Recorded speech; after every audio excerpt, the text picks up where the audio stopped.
Jaya Radha Madhava Punya Bihari.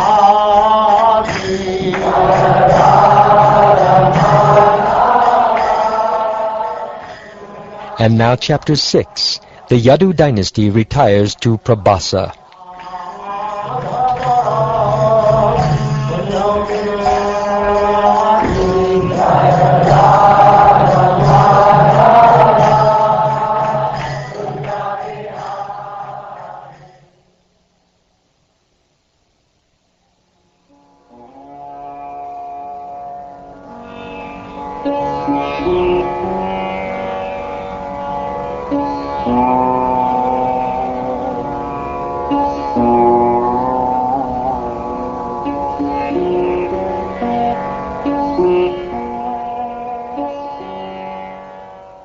Sri Shukdev Goswami said, Lord Brahma then set off for Dwarka, accompanied by his own sons, as well as by the demigods and the great Prajapatis.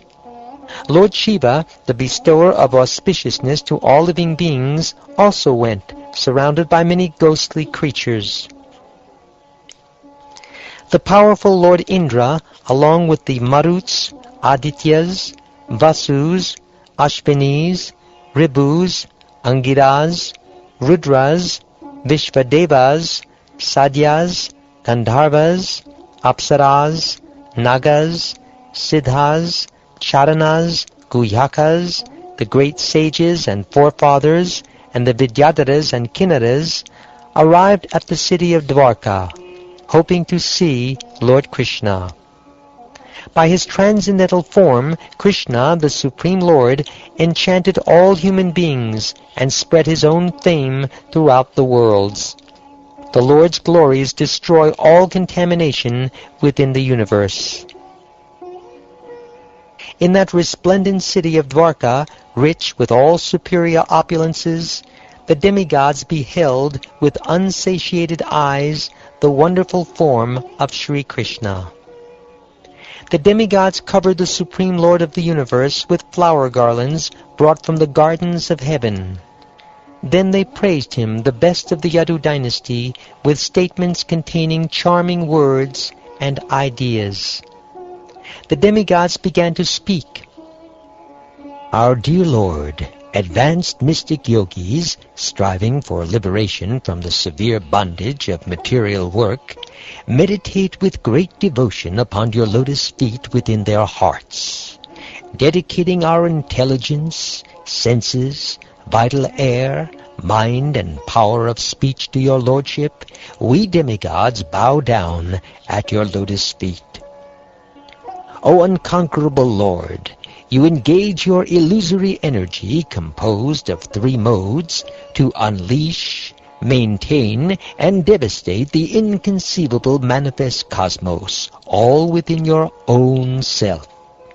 As the supreme superintendent of Maya, you appear to be situated in the interaction of the modes of nature.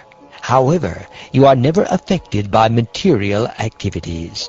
In fact, you are directly engaged in your own eternal spiritual bliss, and thus you cannot be accused of any material infection. O greatest of all, those whose consciousness is polluted by illusion cannot purify themselves merely by ordinary worship, study of the Vedas, charity, austerity, and ritual activities. Our Lord, those pure souls who have developed a powerful transcendental faith in your glories achieve a purified state of existence that can never be attained by those lacking such faith. Great sages, desiring the highest benefit in life, always cherish your lotus feet within their hearts, which are melted by love for you. Similarly, your self-controlled devotees, desiring to cross beyond the material kingdom of heaven to achieve opulence equal to yours, worship your lotus feet in the morning, at noon, and in the evening. Thus they meditate upon your lordship in your quadruple expansion. Your lotus feet are just like a blazing fire that burns to ashes all the inauspicious desires for material sense gratification.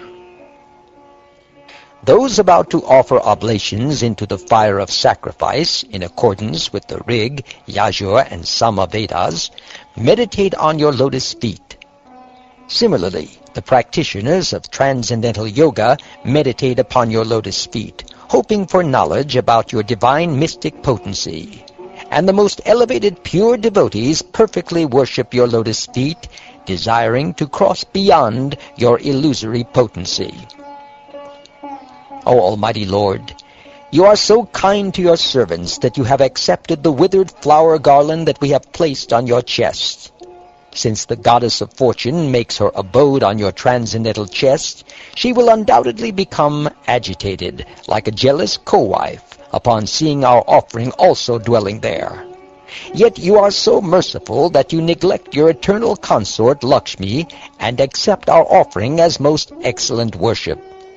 O merciful Lord, may your lotus feet always act as a blazing fire to consume the inauspicious desires within our hearts. O omnipotent Lord, in your incarnation as Trivikram, you raise your leg like a flagpole to break the shell of the universe, allowing the holy Ganges to flow down like a banner of victory in 3 branches throughout the 3 planetary systems. By 3 mighty steps of your lotus feet, your lordship captured Bali Maharaj along with his universal kingdom. Your lotus feet inspire fear in the demons by driving them down to hell, and fearlessness among your devotees by elevating them to the perfection of heavenly life. We are sincerely trying to worship you, our Lord. Therefore, may your lotus feet kindly free us from all of our sinful reactions. You are the Supreme Personality of Godhead, the transcendental entity who is superior to both material nature and the enjoyer of nature.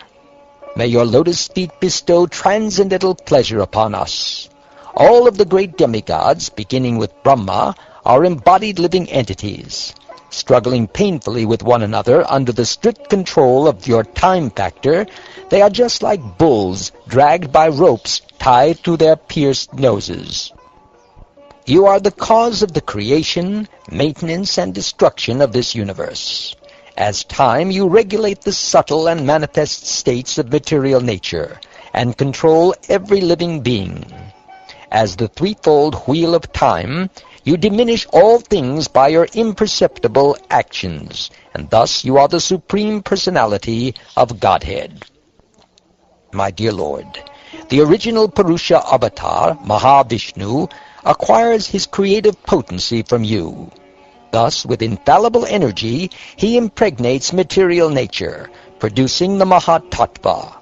Then the Mahatattva, the amalgamated material energy, endowed with the potency of the Lord, produces from itself the primeval golden egg of the universe, which is covered by various layers of material elements.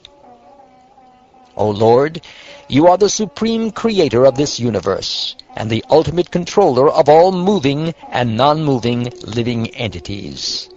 You are Rishikesh, the supreme controller of all sensory activity, and thus you never become contaminated or entangled in the course of your supervision of the infinite sensory activities within the material creation. On the other hand, other living entities, even yogis and philosophers, are disturbed and frightened simply by remembering the material objects that they have supposedly renounced in their pursuit of enlightenment. My Lord, you are living with 16,000 exquisitely beautiful aristocratic wives.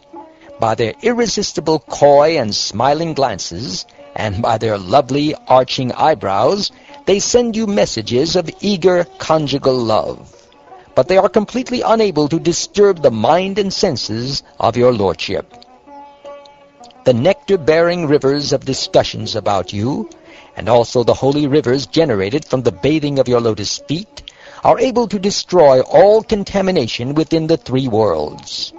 Those who are striving for purification associate with the holy narrations of your glories by hearing them with their ears, and they associate with the holy rivers flowing from your lotus feet by physically taking bath in them.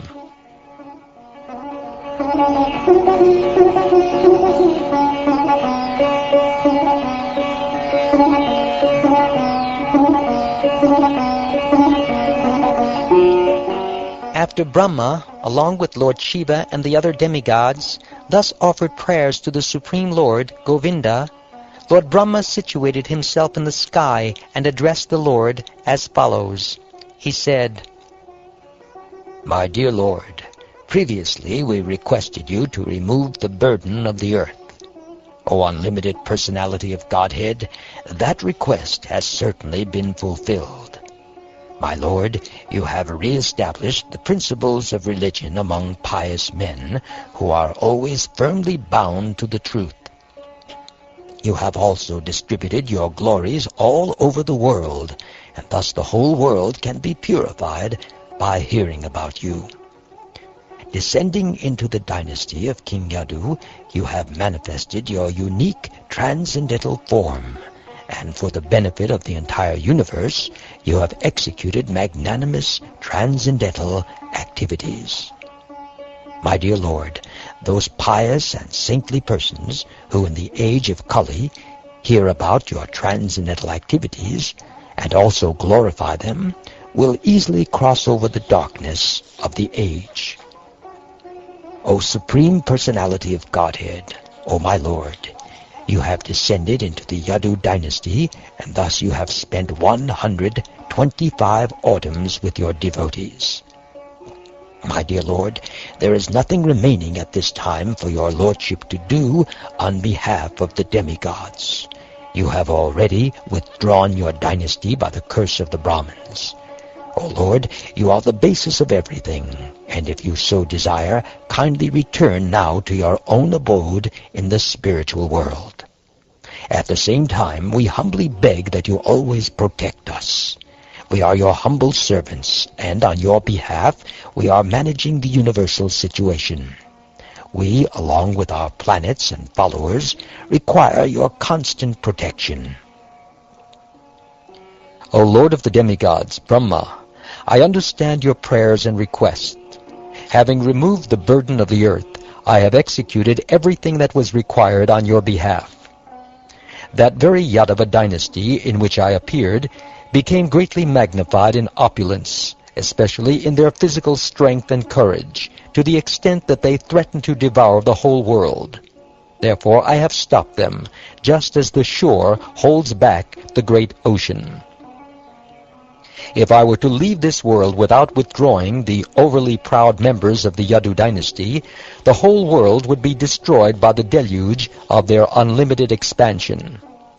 Now, due to the Brahman's curse, the annihilation of my family has already begun. O sinless Brahma, when this annihilation is finished, and I am en route to Vaikuntha, I will pay a small visit to your abode.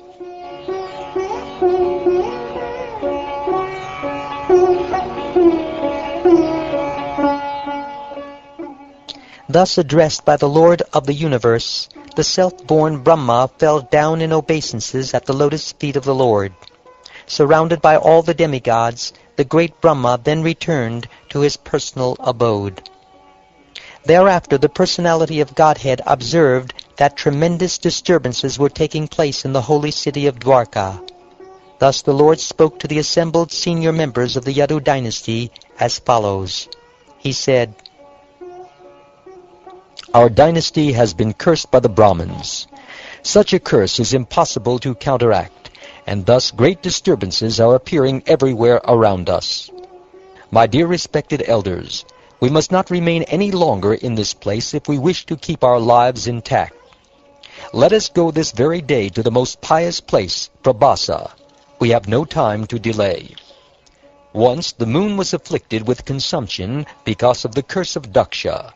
But just by taking bath at Prabhasa Kshetra, the moon was immediately freed from his sinful reaction, and again resumed the waxing of his phases. By bathing at Prabhasa Kshetra, by offering sacrifice there to placate the forefathers and demigods, by feeding the worshipable Brahmins with various delicious foodstuffs, and by bestowing opulent gifts upon them as the most suitable candidates for charity, We will certainly cross over these terrible dangers through such acts of charity, just as one can cross over a great ocean in a suitable boat.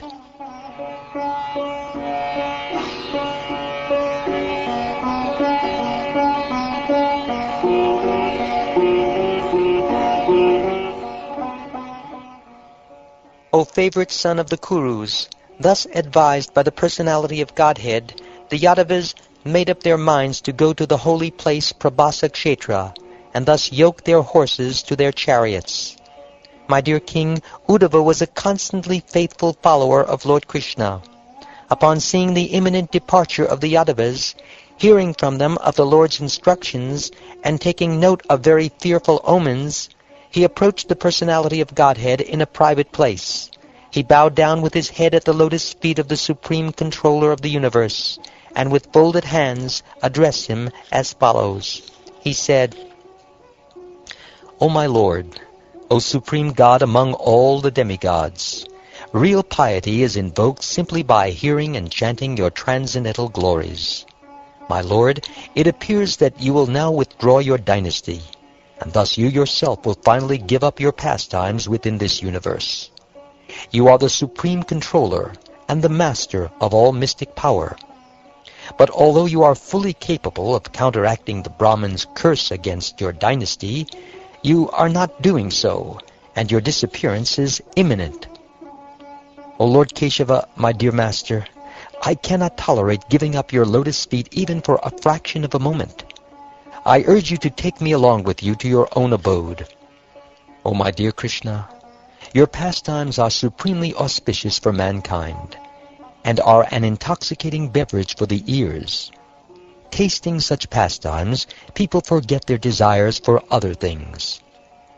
My dear Lord, you are the Supreme Soul, and thus you are most dear to us. We are your devotees, and how can we possibly reject you or live without you even for a moment?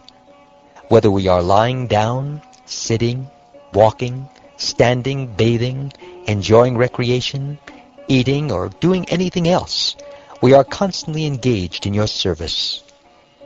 Simply by decorating ourselves with the garlands, fragrant oils, clothes, and ornaments that you have already enjoyed, and by eating the remnants of your meals, we, your servants, will indeed conquer your illusory energy.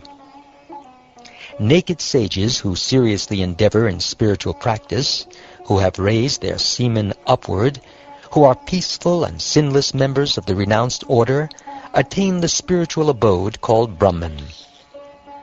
O greatest of mystics, although we are conditioned souls wandering on the path of fruitive work, we will certainly cross beyond the darkness of this material world simply by hearing about your lordship in the association of your devotees.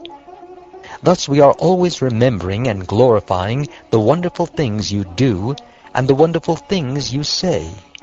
We ecstatically recall your amorous pastimes with your confidential conjugal devotees, and how you boldly smile and move about while engaged in such youthful pastimes. My dear Lord, your loving pastimes are bewilderingly similar to the activities of ordinary people within this material world.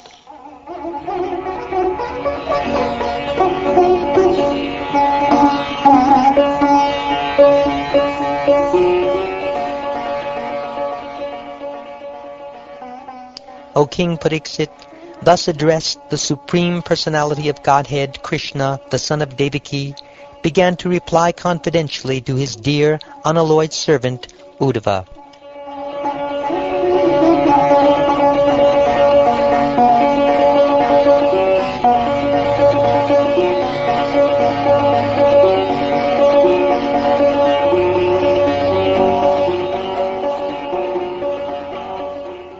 Thus ends the 6th chapter of the 11th canto of the Srimad Bhagavatam, entitled, The Yadu Dynasty Retires to Prabhasa.